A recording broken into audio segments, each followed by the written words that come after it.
got Damien Cooley here from Cooley Auctions, Australia's leading auctioneer house.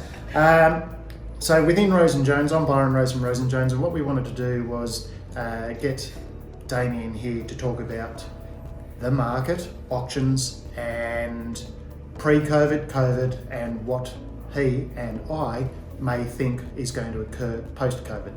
So first question, which is on everyone's lips, is are online auctions here to stay?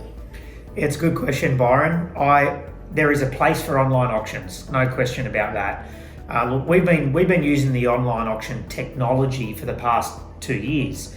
That technology is actually sat and run alongside our live auctions, whether it be on site or whether they be in rooms. And what I mean by that is that I think the component of the online process about getting bidders to register electronically, giving people the options to either be in the room or be at the house and bid, or if they don't want to be, the ability to bid online, and the ability for people to be able to tune in and watch a live stream of an auction from literally on any device anywhere in the world.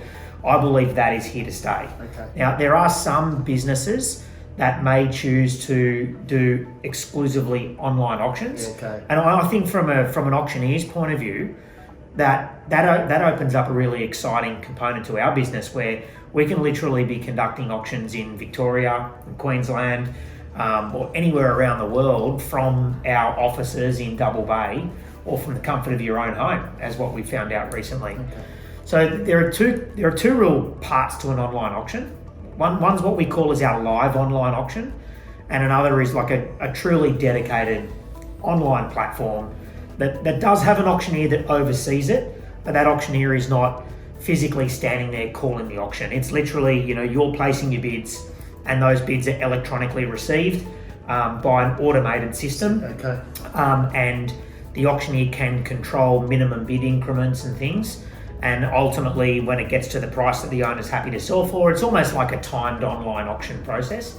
And there's a countdown clock and then it sells. Okay.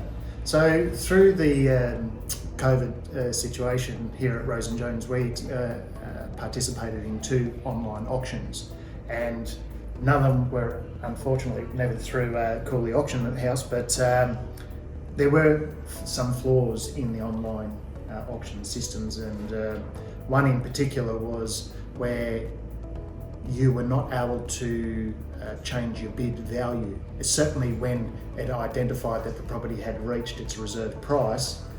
Now, I felt that the agent and potentially the auctioneer running that may have missed an opportunity for us to put in a lower bid. Okay.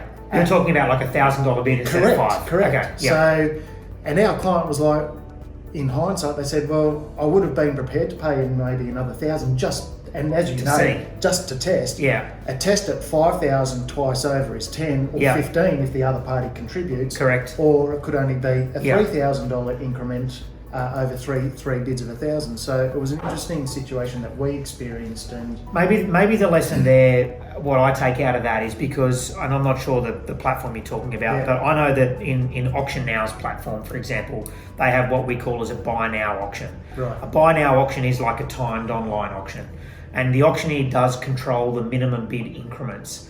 Now, it is up to the auctioneer to be an auctioneer, and what I mean by that is that as you are getting down towards the final stages of an auction, any auctioneer should be entertaining any bid that a buyer is willing to put forward. Now, for example, if the minimum bid increment at that time may well have been, $5,000 or $10,000, and as you get down to maybe a minute to go, if I was the auctioneer, I would have reduced my minimum bid increment maybe to $1,000, even $500, and say, hey, look, what that does is that automatically changes your calculator to give you the option to bid the lower amount. You could bid more. If you want to bid more, you can. Yeah. So I think that not knowing what it was, that may have been the auctioneer opposed to the platform, but that's certainly something that we've taken into consideration.